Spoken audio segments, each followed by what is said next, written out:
Estás escuchando el audiolibro Realidades Invisibles, el cielo, el infierno, ángeles y demonios, del autor R.C. Sproul, editorial CLC, año 2018, parte 4, Satanás, capítulo 15, el adversario.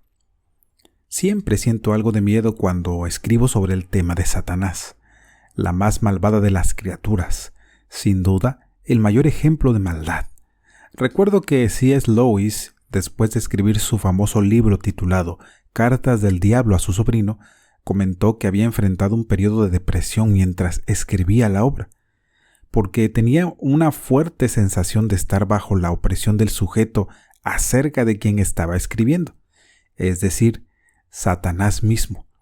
Cuando comienzo a hablar de Satanás, el testimonio de Lewis siempre genera en mí algo de temor y temblor.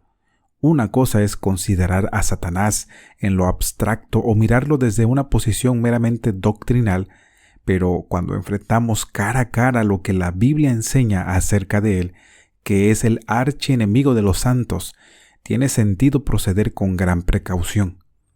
En una ocasión, enseñando en una aula universitaria, les pregunté a los estudiantes cuántos de ellos creían en la existencia de Dios. En la clase había 30 estudiantes y todos levantaron su mano. Luego dije, ¿cuántos de ustedes creen en la existencia de Satanás? Solo 3 de ellos levantaron la mano. Eso me sorprendió, de manera que les pregunté, ¿por qué creen en Dios pero no en Satanás? Sus respuestas mostraban que habían puesto a Satanás en la categoría de brujas, duendes y cosas que salen en la noche. En otras palabras, habían relegado a Satanás al ámbito de la superstición. Yo expliqué, si definimos a Dios como un ser espiritual que tiene la capacidad de ejercer influencia para bien sobre los seres humanos, y todos ustedes afirman eso, ¿qué problema hay con hablar de un ser espiritual que tiene la capacidad de influir para mal en las personas? Ambos son invisibles, pero al mismo tiempo tenemos la evidencia clara en la historia del surgimiento de una maldad indescriptible.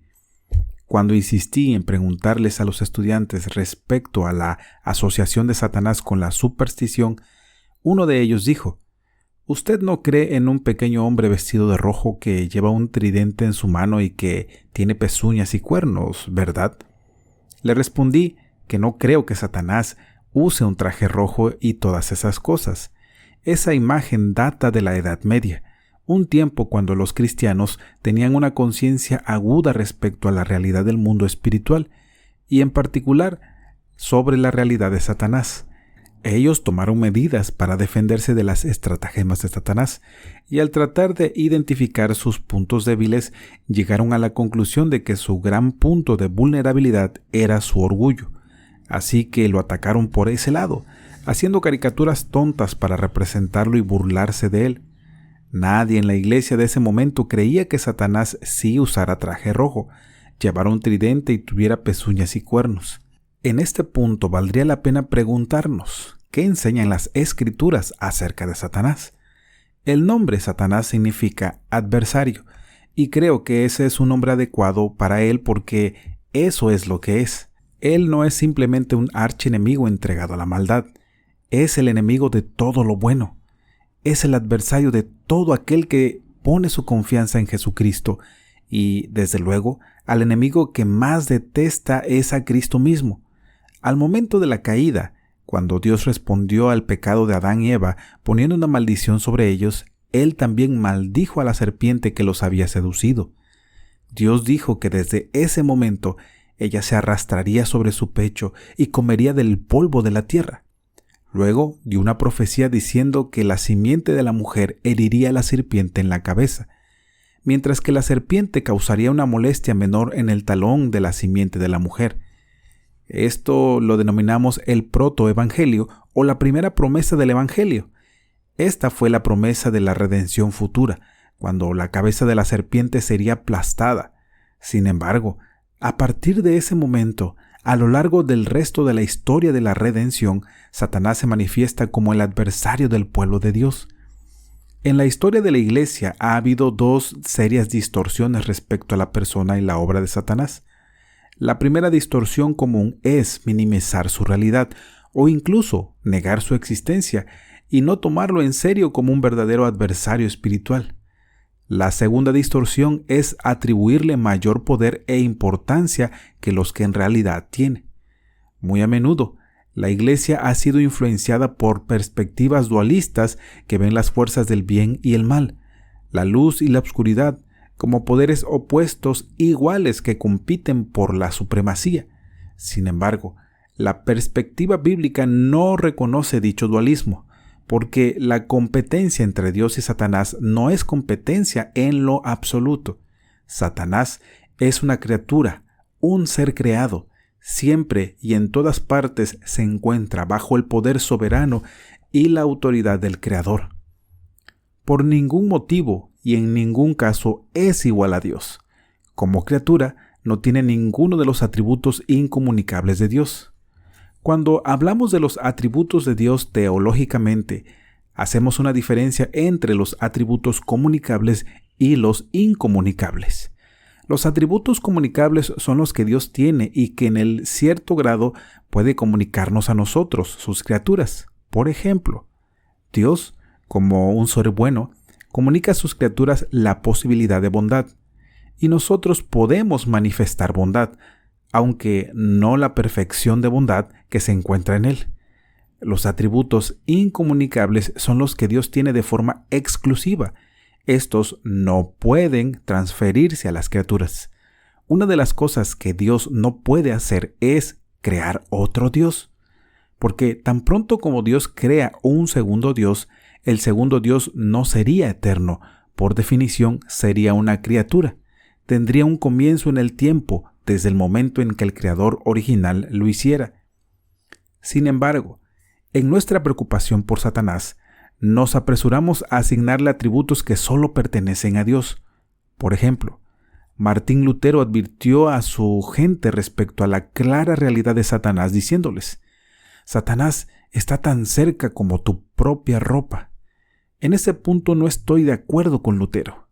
Creo que cuando él hablaba de la cercanía y la proximidad de Satanás con las personas, hablaba más de su propia experiencia que basándose en su exégesis. Porque, sin duda, Lutero entendía que Satanás, como criatura, no tiene el poder de la omnipresencia o la ubicuidad. Satanás, como criatura, no puede estar en más de un sitio al mismo tiempo, de manera que no puede estar tan cerca de usted como su ropa y al mismo tiempo estar tan cerca del otro creyente como su ropa, porque no puede estar en esos dos lugares al mismo tiempo. Pero, desde luego, cuando surge alguien en la escena de la historia de la Iglesia tan importante para el avance del reino como lo fue Lutero, es muy probable que haya vivido cada día de su vida con Satanás persiguiéndolo de cerca. Lutero, en algunas ocasiones, experimentó lo que él llamó el Anfechtung, el desenfrenado e imparable asalto y ataque que el príncipe de la oscuridad trajo contra él. Podemos entender por qué Lutero estaba en la mira de Satanás, ya que si el diablo podía hacer caer a Lutero, la reforma también fracasaría. Creo que podemos consolarnos al pensar que es poco probable que nos encontremos con Satanás en algún momento de nuestras vidas. Él tiene peces más grandes que atacar, no va a perseguir a los pequeños. No obstante, tiene una hueste de secuaces, sus demonios, para que hagan su trabajo, así que ellos pueden rodearnos y estar tan cerca como nuestra ropa. Los emisarios satánicos pueden sitiarnos y debemos estar alertas a esta verdad. Aún así, es poco probable que usted y yo nos encontremos con el príncipe de la oscuridad mismo. Eso lo digo porque él no es omnipresente. Ese es un atributo que le pertenece solo a Dios. Además, él no es omnisciente. Satanás no lo sabe todo. Él es una criatura y está definido por los límites de esa condición. Recuerde, somos menores que los ángeles, así que los ángeles tienen más poder que nosotros, quizás más conocimiento que el nuestro y otras cosas, pero siguen estando a un nivel mucho más bajo que el de Dios mismo. Así que no erremos al atribuirle a Satanás características divinas. Si hacemos eso, lo estamos sobreestimando. ¿Cómo es Él en realidad? Las criaturas nos hablan mucho acerca de su carácter y su ser. Cuando es presentado en las primeras páginas de la Biblia, se dice que era más astuto o sutil que todos los demás animales del campo. Cuando se acercó a Adán y a Eva en el jardín del Edén, lo hizo para seducirlos, y lo hizo con un gran engaño. Él se acercó a Eva con una pregunta: ¿con qué Dios os ha dicho, no comáis de todo árbol del huerto? Génesis capítulo 3, versículo 1, segunda parte. En cierto sentido, esta pregunta es absurda. Dios no había dicho que no comieran de todo el árbol del huerto. De hecho, Él les había dicho a sus criaturas: de todo árbol del huerto podrás comer, mas del árbol de la ciencia del bien y del mal no comerás. Génesis capítulo 2, versos 16 y 17. Su libertad para comer tenía una excepción, pero Satanás viene y pregunta: ¿dijo Él que no puedes comer de todos los árboles? ¿Qué es lo sutil respecto a este interrogante? Uno de los argumentos de Jean-Paul Sartre contra la existencia de Dios se basó en la suposición de la libertad humana. Él dijo que si el hombre en verdad es libre, Dios no puede existir, porque mientras Dios está dictando las normas, así sean sutiles, si Él es soberano, entonces el hombre no puede ser autónomo. Ser autónomo significa ser ley para sí mismo, no dar cuentas a nadie. La perspectiva bíblica es que Dios es libre y Él hizo a sus criaturas dándoles libertad, pero su libertad está limitada por los decretos de Dios. Sartre decía que en realidad no se es libre si no se es totalmente libre, si no se es autónomo.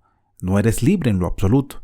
Este sofisticado filósofo del siglo XX, en esencia, dio el mismo argumento que la serpiente en el jardín, porque la sutileza de la sugerencia fue esta: bien, Eva, si Dios pone una restricción sobre este árbol, también habría podido decir que no puedes comer de cualquiera de los árboles del huerto. Luego Satanás pasó del asalto sutil al directo, y después de que Eva dijo: del fruto de los árboles del huerto podemos comer, pero del fruto del árbol que está en medio del huerto, dijo Dios: no comeréis de él, ni lo tocaréis, para que no muráis. Versículos 2 al 3. Satanás dijo: no moriréis, sino que sabe Dios que el día que comáis de él serán abiertos vuestros ojos y seréis como Dios, sabiendo el bien y el mal. Versículos 4 al 5. La treta que él puso delante de nuestros primeros padres no solo era idolatría, sino deificación. Las Escrituras describen detalladamente a Satanás como un mentiroso y como el padre de la mentira. Juan capítulo 8, verso 44. Su entrada en la historia de la redención se anuncia con la gran mentira que les dijo Adán y Eva, una mentira que él disfrazó como una promesa de autonomía.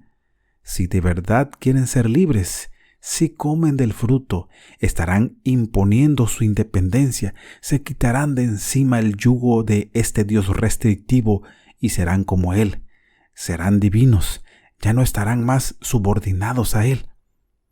Todo esto era una mentira. Sin embargo, siempre que pecamos estamos creyendo esta mentira, porque cuando lo hacemos ponemos nuestros propios deseos por encima de los deseos de Dios. Negamos el derecho que Dios tiene de gobernarnos.